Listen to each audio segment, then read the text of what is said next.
जय हिंद दोस्तों। आप सभी लोगों का बहुत बहुत स्वागत है। तो जो अपना नया टारगेट है, पांचवा न्यू फिफ्थ टारगेट, ये 3 दिनों के लिए होगा, 8, 9 और 10 अक्टूबर में। तो क्या क्या आपको देखना है, ये टॉपिक इसमें यहाँ पर मेंशन है। अच्छा, एक चीज़ और, इसमें कैसे पढ़ना है उसको बताने के पहले दो चीज़ें हैं। एक तो मैप वाली बात, तो काफ़ी लोगों ने, आप लोगों ने जैसे मैप के लिए बात किया है, तो कम से कम हफ्ते में 1 से 2 वीडियो हम लोग मैप को लेके अब से देखेंगे। कहीं का भी मैप जो भी इंपॉर्टेंट लगेगा न्यूज़ में है या फिर कोई ना कोई डिस्कशन होना चाहिए, तो रिवीजन टाइप में भी बार बार हम लोग मैप वाले वीडियोस को देखते रहेंगे। तो 1 से 2 वीडियो मैप आपको कम से कम ठीक तरीके से हफ्ते में मिल जाए, इसका अभी से ये चीज़ें हमारी कंटिन्यू रहेंगी। और दूसरी चीज़, जो एमसीक्यूज़ वाले क्वेश्चन आप लोगों को मिल रहे हैं और साइंस को खास करके जो आप लोगों का डिमांड है, तो साइंस के भी अब क्वेश्चंस हम लोग ज़्यादा देखेंगे। आने वाले समय में इसको और बढ़ाया जाएगा, क्योंकि पॉलिटी हिस्ट्री फिर भी आप लोग मैनेज कर लेते हैं, साइंस काफ़ी ज़्यादा डायनेमिक हो गया है, तो साइंस भी अब हम लोग लेके चलेंगे। तो जो इस हफ्ते का ये जो 3 दिन का टारगेट है, उसमें देखिए फिजिक्स में 2 चैप्टर है, इसको खूब अच्छे से आपको पढ़ना है। यूनिट्स एंड मेजरमेंट, जहाँ तक इकाइयाँ और माप है, ये बीपीएससी के लिए इम्पॉर्टेंट है, और आरओ में भी इसमें से कई बार पिछले सालों में सवाल पूछे गए हैं। तो बीपीएससी के लिए भी इम्पॉर्टेंट है, जिनको बीपीएससी का एग्ज़ाम देना है। और उसके साथ साथ ये जो आरओ का एग्ज़ाम है, उस वो भी आपके लिए इम्पॉर्टेंट है इस चैप्टर के लिहाज से। उसके बाद ऑप्टिक्स देखिए, जो प्रकाशिका है, इसमें आप लोगों को अलग अलग लेंस पढ़ना होता है, मिरर पढ़ना होता है, कॉनकेव मिरर, कॉन्वेक्स मिरर। तो ये एक बहुत इंपॉर्टेंट चैप्टर है। हर बार की तरह ग्रुप में जो जेव स्टडी वनडे एग्ज़ाम ग्रुप है, या फिर आपका बीपीएससी वाला जो फ्री ग्रुप है जिसमें आप लोग बहुत सारे लोग ज्वाइंड हैं, वहाँ पर इससे रिलेटेड जो एनसीईआरटी या फिर एनआईओएस का मटेरियल है, जो आपको थ्योरी के नाम पे सिर्फ इतना पढ़ना है, वो आप लोगों को पीडीएफ शेयर कर देंगे। जैसे इकोनॉमी का मैंने आप लोगों को पीडीएफ शेयर किया था पूरे क्लास 11th का, तो वो वहाँ से भी आप लोग पढ़ रहे थे।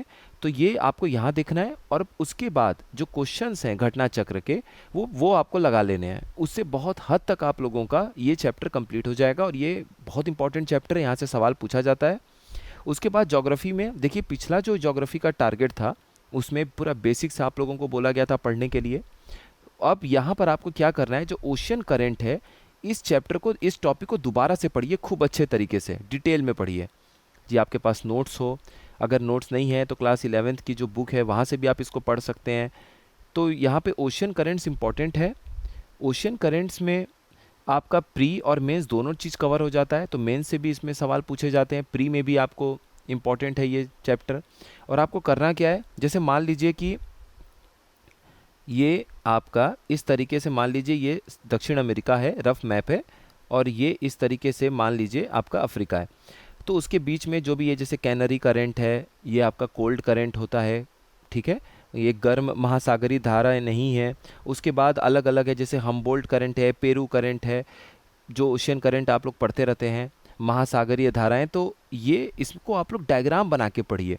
डायग्राम बना के पढ़ने में क्या होगा कि मेंस में भी डायग्राम बना के अगर आप तुरंत तुरंत चाहेंगे लिखना, तो एक आपका बेस तैयार हो जाएगा, और प्रीलिम्स के लिए भी आपको चीज़ें याद हो जाएंगी। फिर आपको अचानक से, अगर आप कुछ दिन पहले नहीं भी देखे होंगे मैप में, तो भी आपको वो महासागरीय जो धाराएं हैं, ओशियन करंट है, वो आपके दिमाग में छप जाएंगी।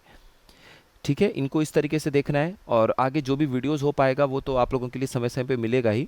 उसके बाद अर्थव्यवस्था में आपको ये दोनों टॉपिक बहुत अच्छे से फिर से रिवाइज करना है। अगर आपने पढ़ रखा है फिर भी आप इसको देख लीजिए। भारत में आर्थिक नियोजन यानी इकोनॉमिक प्लानिंग, जिसमें 5 ईयर प्लान हम पढ़ते हैं, प्रीलिम्स में खूब अच्छे से सवाल पूछा जाता है इस पर। और ये जो चैप्टर इंक्लूसिव ग्रोथ, समावेशी विकास, इसको खूब अच्छे से देखिएगा। प्री और मेंस दोनों के लिए ये इम्पॉर्टेंट टॉपिक है। तो यहाँ पे सरकार ने क्या इनिशिएटिव लिया है, सरकार की कौन सी योजनाएं हैं, ये सब चीज़ें इसमें कवर हो जाती हैं। और करंट अफेयर्स, पिछला आप लोगों ने काफ़ी ज़्यादा रिवीजन किया हुआ है, तो 3 दिन थोड़ा सा रिलैक्स वाले मोड में चलते हैं। तो जितना भी 1-2 दिनों के बाद अक्टूबर का करंट अफेयर आपको मिलेगा, उसको अच्छे से पढ़ लीजिएगा। और जब ये 10 तारीख के बाद का टारगेट आपको मिलेगा, तब उसमें फिर से जुलाई, अगस्त, इस तरीके से रिवीजन आप लोग करना शुरू कर दीजिएगा। तो 3 दिन जो है, अगर आप फॉलो करना चाहें, अगर आप चाहें तो ज़्यादा करंट अफेयर्स पढ़ सकते हैं। कम से कम आपको जो भी अक्टूबर का करंट अफेयर, कल परसों में एक वीडियो आपको मिलेगा ऑब्जेक्टिव वाला, उसको खूब अच्छे से देख लीजिएगा। उसमें काफ़ी कुछ चीज़ें कवर हुई रहेंगी जो पिछले 8-9 दिन में इस महीने घटित हुई हैं। तो इतना आपके पास टारगेट है, इसको खूब अच्छे से करिए। मिलते हैं फिर हम लोग नेक्स्ट इन्फॉर्मेटिव वीडियो में। आप सभी लोगों का बहुत बहुत धन्यवाद।